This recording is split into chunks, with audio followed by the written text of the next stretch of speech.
Hi, everyone. So today we are going to talk about the biomedical therapies to treat mental health issues.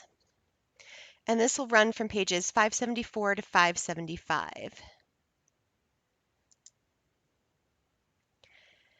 So, medical treatments for psychological disorders actually predate modern psychotherapy by hundreds of years. And some of the early efforts to treat psychological disorders, we might look at them today and think, wow, these are really barbaric, but all of those things actually led to a lot of these treatments that we have today. So we have a lot of these things that seem kind of crazy and outrageous to thank for where we are today.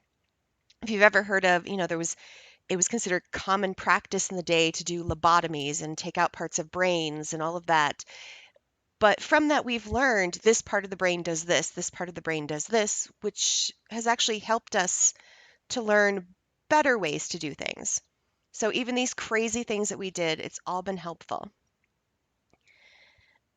So it was not until the 20th century that effective biomedical therapies were actually developed.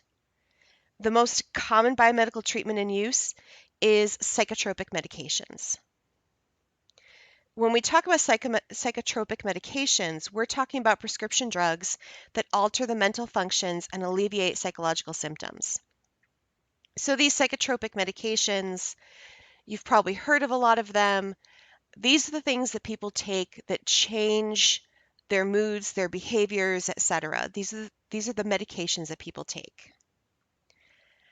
So your book doesn't go into detail about this, but there are 5 different types of psychotropic medications. We're going to talk about the first 4 of these. Your book doesn't discuss stimulants at all, but there are the antipsychotics, the anti-anxieties, the mood stabilizers, which your book just has as lithium, the antidepressants, and then we also have the stimulants.